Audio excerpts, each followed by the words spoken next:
আসসালামু আলাইকুম। HS blog and ভিডিওতে আপনাদের সকলকে স্বাগতম। আশা করি আপনারা সবাই ভালো আছেন। আজকে করব 4 পদের ভর্তা। চুলাতে প্যান বসিয়ে দিয়ে দিব রান্নার তেল, দিয়ে দিব কাঁচামরিচ।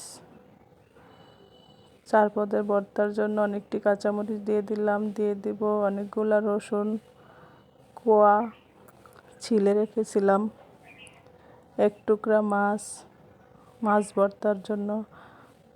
কাঁচামরিচ ভাজা হয়ে গেছে, রসুন ভাজা হয়ে গেছে। এখন দিয়ে দিব পেঁয়াজ কুচি, 2 কাপের মতন। পেঁয়াজ ভাজা হয়ে গেছে, উঠিয়ে নিব। মাছও ভাজা হয়ে গেছে, এখন উঠিয়ে নিব। দিয়ে দিব চেপা শুটকি, কাঁচামরিচ, রসুন। এখন দিয়ে দিব ব্লেন্ডারে বাদাম, আগে থেকে ভেজে রেখেছিলাম, ব্লেন্ড করে নিব। বাদাম গুঁড়া হয়ে গেলে দিয়ে দিব কাঁচামরিচ ভাজা, রসুন, পেঁয়াজ, স্বাদমতো লবণ দিয়ে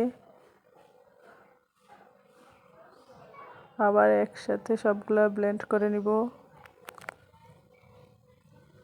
চেপা শুটকি ভাজা হয়ে গেছে,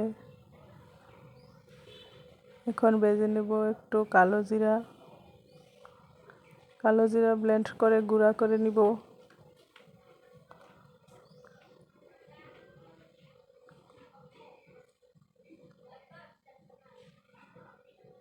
গুঁড়া হয়ে গেলে দিয়ে দিব পেঁয়াজ, রসুন, কাঁচামরিচ,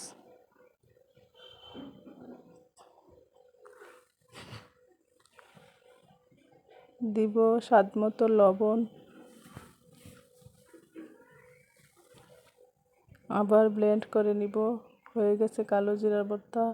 এখন করব মাছ ভর্তা। মাছের কাঁটা বেছে নিব, দিয়ে দিব কাঁচামরিচ, স্বাদমতো লবণ, রসুন, পেঁয়াজ, শিলপাটা বেটে নিব। হয়ে গেছে মাছ ভর্তা।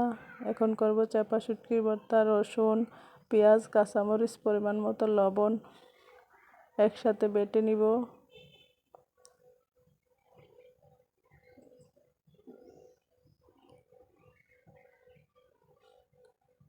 হয়ে গেছে চেপা শুটকির ভর্তা।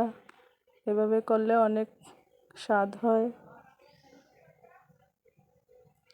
ভিডিওটি ভালো লাগলে লাইক, কমেন্ট, শেয়ার করে দিবেন। ধন্যবাদ সবাইকে।